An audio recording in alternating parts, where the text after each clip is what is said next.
Hello everyone, my name is Spencer Bryngelson and I'm an assistant professor at Georgia Tech. Today I'm going to be talking about my experience with OpenACC, in particular as it relates to multi-phase flow simulation. We had the privilege of being a part of an OpenACC GPU hackathon some time ago, and that was with myself, John Spratt, Mauro Rodriguez as the team members who are at Caltech and Brown respectively, and Brent Lebac and Stefan Etier, who were our mentors at Nvidia and Princeton respectively. And so they were very helpful, and I acknowledge that they were a very large part of this work, and I am just the one presenting it. Let's look a little bit more closely. The code that we are working with is called MFC. It was developed in-house at Caltech during my time there, and is now an open source fluid dynamics solver. It solves the compressible Navier-Stokes equations and can do several sort of fancy things. For example, it's a so-called multi-component code, meaning that we can solve for the flow of different types of materials, whether they be liquids or gases, things like that. We handle the shocks, the shocks that can occur in compressible flows using so-called shock capturing. It turns out that this method is also appropriate for representing interfaces via the so-called interface capturing approach or the diffuse interface method. Those are sort of two different names for the same type of idea. So we implement those things to solve sort of complicated fluid mechanics problems. We have some other features that are involved in the code that won't be talked about too much today. For example, we can do some sort of fancy things at the subgrid scale, including modeling cavitating bubbles and things like that. We can also represent elastic materials or viscoelastic materials as they interact with the fluid mechanics. On the CPU side, or I guess I should say on the software side of business, this code is a Fortran 9D code that operates via a simple Python front end for input variables and grid inputs and batch scripting and so on. We use MPI for domain decomposition, so this code is quite CPU friendly. It scales well. I think that's here, yes. So it scales well up to thousands of CPU cores. This isn't really the latest and greatest scaling plot, but it does. And there really isn't much reason for it to not do so. The code has plentiful parallelism available. We do parallel I/O via the Lester file system, and so on. So we do sort of all the usual things. It turns out that we're interested in solving quite large fluid mechanics problems that we'd like to leverage the latest and greatest hardware available to us. And so for that, we hope to use GPUs, but to give you a flavor of what some of these simulations can look like, I'll show them here.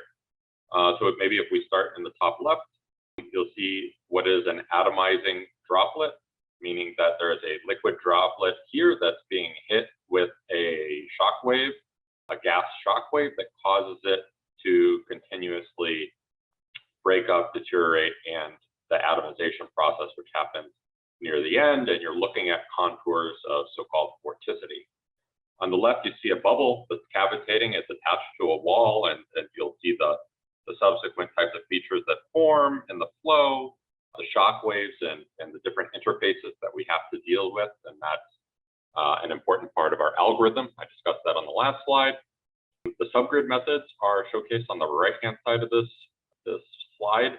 So we can model things like lithotripsy, which is using focused high-intensity ultrasound in order to ablate kidney stones.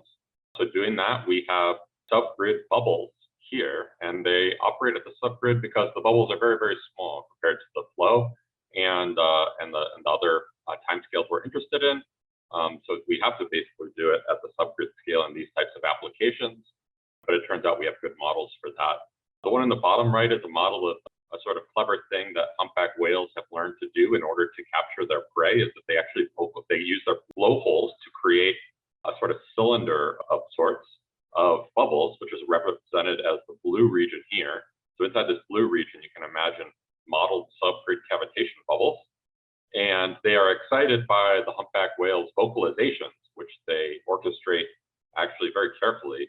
And by doing this, they trap a bunch of small fish inside the cylinder, and then they come in through the bottom and they eat them all. And that's when you see, if you've ever seen images of a bunch of humpback whales coming up through the water at once with their mouths agape, that's actually generally what they're doing. So we ran some simulations of that and learned a little bit more about what they may be actually up to, more fine-grained and physical perspective. So anyway, enough of that. But we do what to my eye are sort of kind of fun things using this flow solver.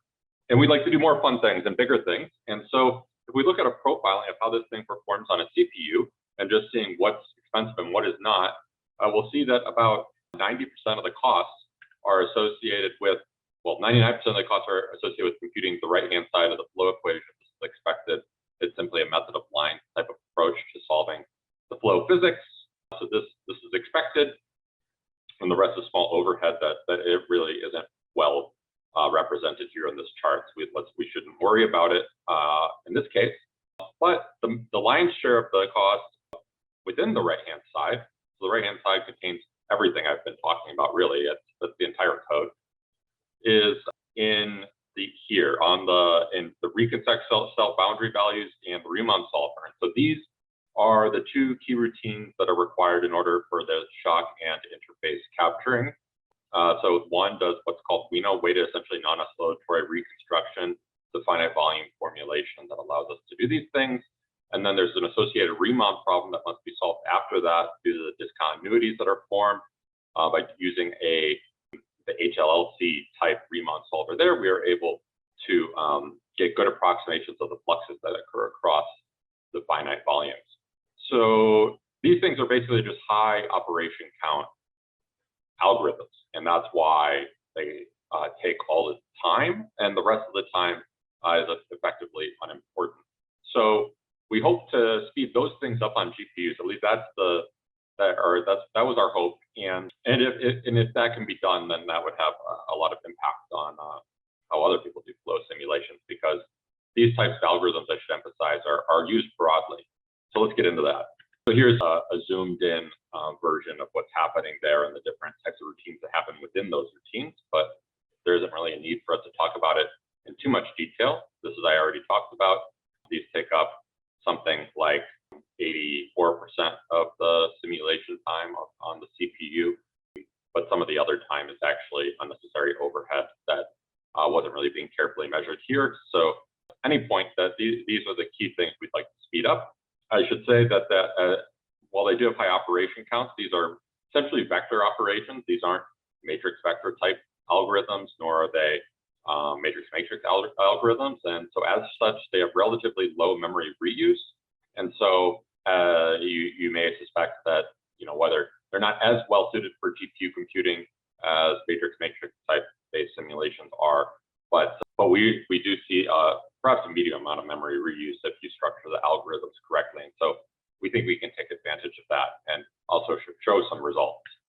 So the reason that so this is a conference about OpenACC, so I should stop rambling about the specific algorithms here and really tell you why we decided to use OpenACC, given that we're experienced programmers and we want this to be fast and so on. And so there are other options. We could write CUDA code or something like that.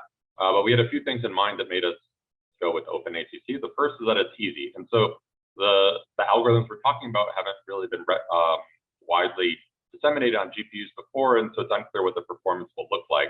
If the performance is very bad, then on GPUs, then we shouldn't invest more time into it. By using OpenACC, we're able to identify whether we can get reasonable speedups on the GPUs. And if so, then we can move forward. And so given that the algorithms are kind of complicated and they're implemented in a rather complicated code, it makes sense to start off, at the very least, start off easy with an easy approach. And so that's why we go with this directive-based approach here. The other reason is that it's relatively portable and generalizable to things beyond just Nvidia GPUs. So support, of course, is coming online for other types of GPUs. especially as these new exascale computers come online that use Intel and AMD GPUs. It would be nice to be able to take advantage of those in the near future. And so while we all have Nvidia GPUs occupying our HPCs at the moment, that won't necessarily always be the case. It'd be good to be able to write things at a slightly higher level that can accommodate that. The only acceptable real alternative to doing so would be to use OpenCL, but that violates the first principle here, which is the easiness. And so OpenCL would be probably the thing we would use if we determined that OpenACC was just too slow, but we suspected that we could get further speed up with a lower level paradigm. Though based on my research, what I've read and what I've heard is that OpenACC can actually be very competitive with CUDA and OpenCL for many applications. I'll have some gripes about that at the very end, my opinions on that, but for now, that's basically what we seem to observe, and so we also select on that basis. If we thought that we could achieve a 10-fold or more improvement by moving to CUDA or OpenCL, we probably would, but I'm not confident that is the case. So this hackathon, to my mind, was very productive for us in just 3 or 4 days. I guess this is technically 4 days. A team of 4 of us were able to port all the core functionalities of our software. We were first able to learn OpenACC. None of us had used it before. And then we were able to implement all the core solver features, including the WENO and the Riemann solver that I talked about, was sort of laboring earlier using OpenACC. And we were able to go through the profiling steps and find out what were the key important things that were required in order to sort of make sure the GPU things happened in the way they should, and that we were utilizing the memory structures correctly, and so on and so forth. And so that worked out nicely. We were able to get results really quickly. And I should also thank our mentors who sort of pushed us in that direction, and we saw a lot of success with it. We were able to maintain single node MPI functionalities or shared memory functionality via Nvidia multiprocessing service MPS. So that was tremendously easy on the Oak Ridge Computers Summit and Ascent, which are really the same thing. So that also worked quite seamlessly, and I was very happy about that. So again, I will mention again at the end, because there's opportunity, I think, for doing even better. At any rate, the speedups we actually observed, so Oak Ridge Summit uses V100s for the GPUs, and they have some sort of Power9 CPU cores. And so we saw a 300x speedup of our algorithm when using the V100 over 1 CPU core. Of course, there's different numbers of cores and GPUs on every computer and on every node. In the case of Summit, we have 6 V100s and 40 CPU cores. Anyway, this ends up resulting in something like a 60x speedup of our algorithm comparing one full GPU node versus just using the CPUs. And that is quite significant for us. And so that will enable much bigger simulations. Okay, so and then the sort of the final result here. So this is tested on 2 million grid cells, and you can see what the final profile looks like. Here, it's just a really crude screenshot of one time step via Insight systems. So what you see at the beginning here is communication of the halo regions, and so that takes up on this 10 million grid cell case, that takes up about 3% of our communication time, of our time step time. It only takes 3%. The rest, the other 60% belongs to the WENO and HLLC. So WENO is still the most expensive thing. It's just not quite the most.